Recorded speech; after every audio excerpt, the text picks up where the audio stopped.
You are most welcome to our second lesson in physics. Last time we looked at linear motion, so today we are going to look at projectile motion. We defined linear motion as the motion taken in a straight line. For projectile motion, this is the motion of a body which, after being given an initial velocity, moves under the influence of gravity. In this, we shall consider a ball projected at point O with an initial velocity u and at any angle theta to the horizontal. This ball, after being given an initial velocity, it describes a trajectory, and it has the vertical component of velocity and the horizontal component. So if we are resolving for the velocity, we shall resolve for the vertical component and the horizontal component. From the graph drawn, we shall see that sin theta equals to Vy uy over u, and therefore if we make uy the subject, we shall have uy equaling to u sin theta. So that is the vertical component of initial velocity. And then cos theta equals to ux over u, and when we make ux the subject, we shall have ux as u cos theta. So ux is the horizontal component and is given by u cos theta. So the first equation is the initial vertical component of velocity, and in the second equation we have the initial horizontal component of velocity. But the horizontal component of velocity is constant throughout the motion, and therefore remember, when we have a constant velocity, then it implies that the acceleration is zero. Why? Because acceleration is given by the change in velocity over time.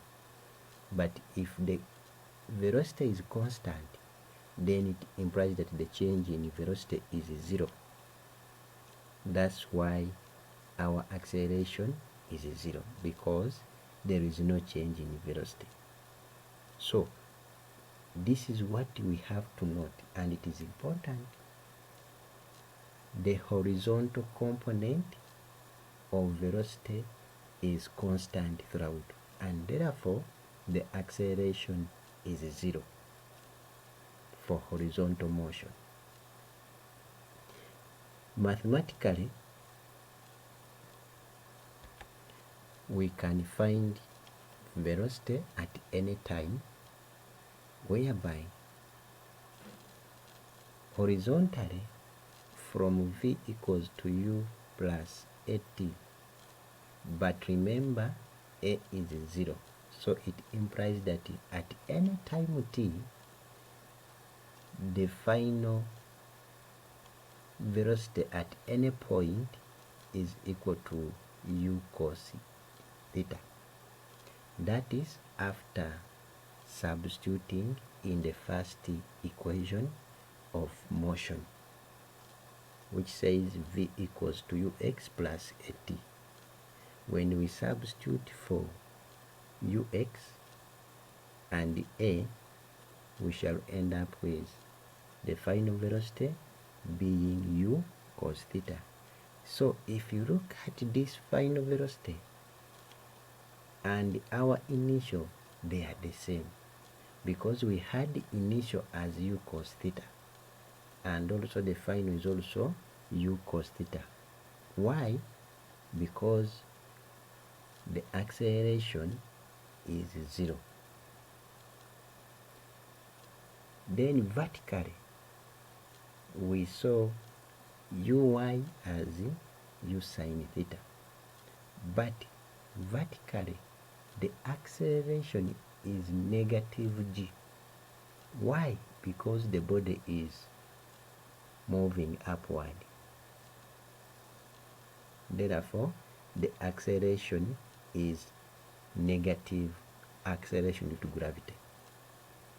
And therefore, if we substitute in the first equation of motion, we shall get Vy as u sine theta minus gt. So that is the vertical velocity at any point.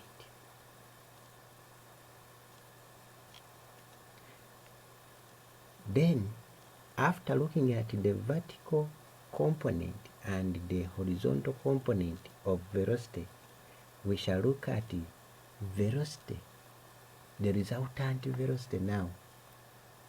So the resultant velocity is given by the square root of the sum of the squares of the two components, the vertical and the horizontal.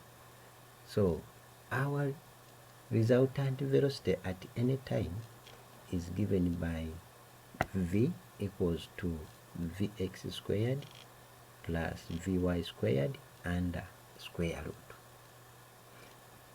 And then we also need to know how we determine the direction of motion. The direction of motion is given by the arctan of Vy over Vx, and this is with respect to the horizontal. So that is how we find velocity at any time and its direction. We also have to find the distances at any point or at any time t. Still, now for the distances we shall use the second equation, which says s equals to ut plus a half at squared. And now we shall substitute for u and a.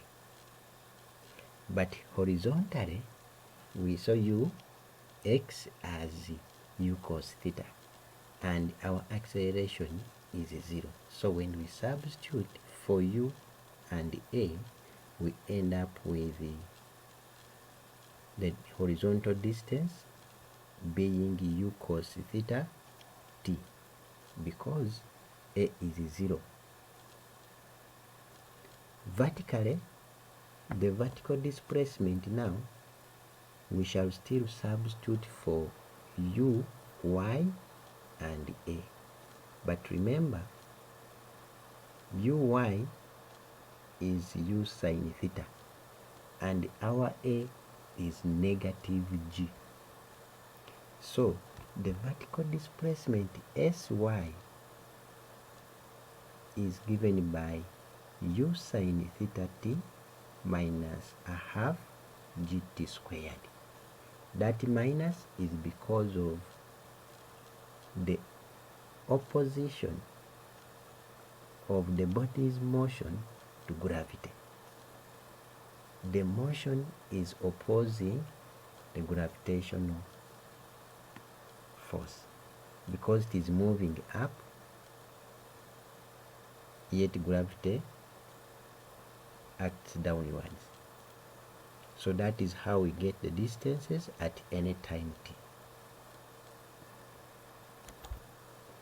Then we also have terms used in the projectiles.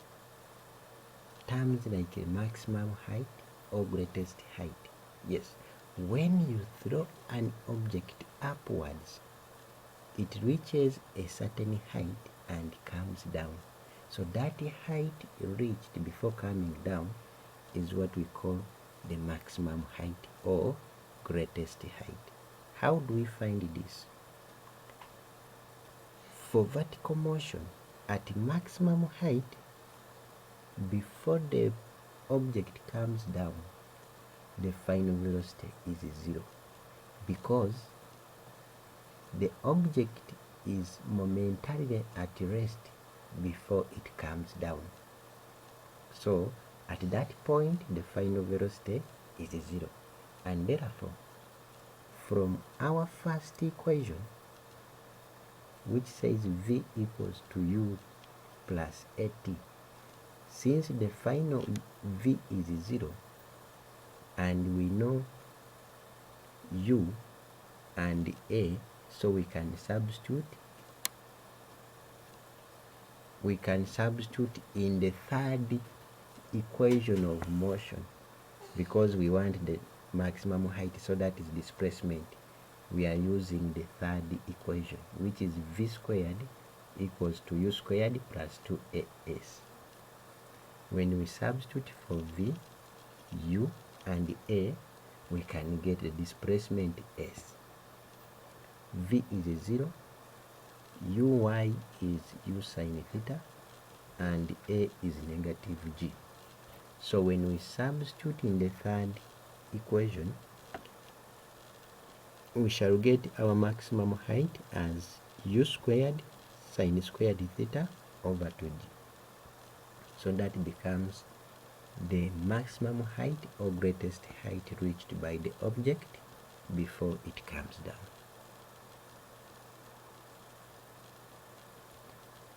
Then the other term is time to reach the maximum height. How do we find time to reach the maximum height? This time we are using the first equation, that is v equals to u plus at. But at maximum height, we've seen that v is 0. And we have the initial, which is u sine theta,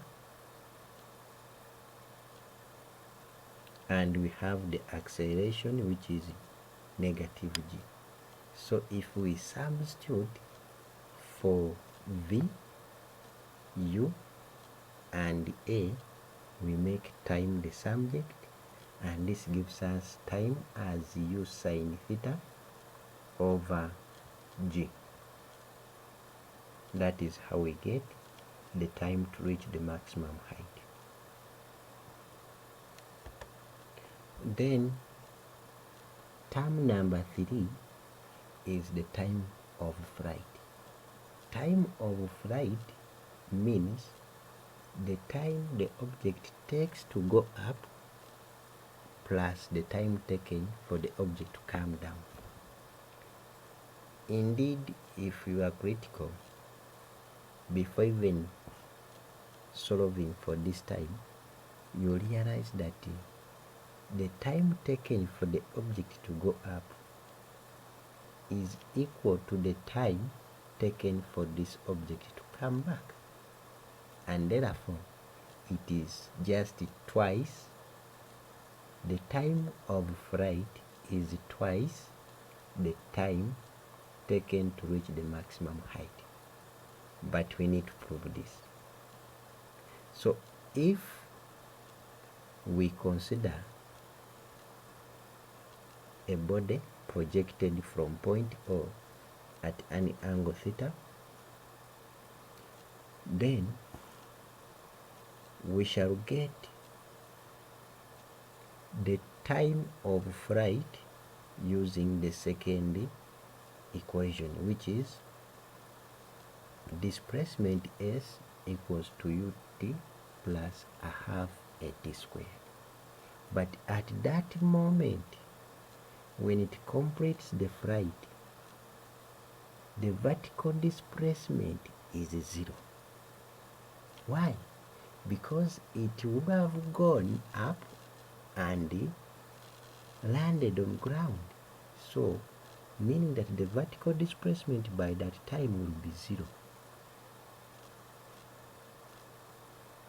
So, when we consider the vertical displacement sy as 0, and then the acceleration is negative g, then the initial vertical component of velocity is u sine theta.